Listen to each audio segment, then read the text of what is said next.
নমস্কার বন্ধুরা, আবার নতুন একটি ব্লগে আপনাদের স্বাগত জানাই। আমি রোহিণী।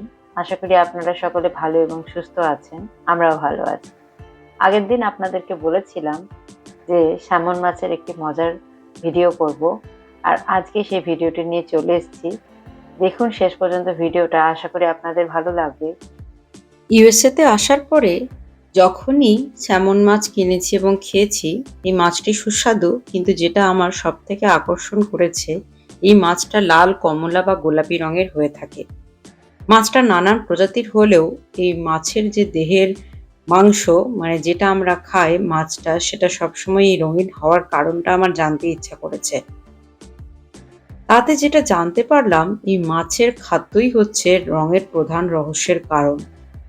এই মাছ সমুদ্রে ঘুরে বেড়ায়, আর সমুদ্রের নিচে থাকা ছোট বড় নানা মাপের চিংড়ি, কাঁকড়া এই ধরনের প্রাণীদের খাদ্য হিসাবে গ্রহণ করে।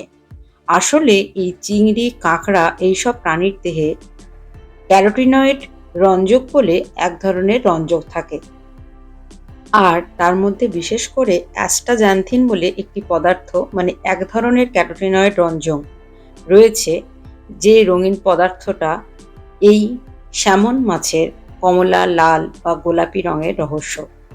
আসলে এই পদার্থের উপস্থিতি যেটা খাদ্যের সঙ্গে তার দেহে প্রবেশ করে, সেটা যে শরীরের মধ্যে জমে, সেটাই তার এই উজ্জ্বল বর্ণের কারণ। আর একটা কথা এই পদার্থটি নিয়ে বলার, এই পদার্থটি কিন্তু আমাদের শরীরের জন্য খুবই উপকারী একটি অ্যান্টিঅক্সিডেন্ট।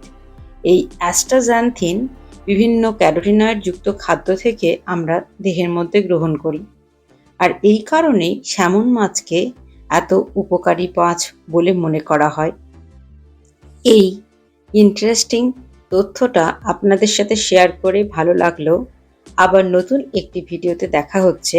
আপনারা সকলে ভালো থাকবেন, সুস্থ থাকবেন।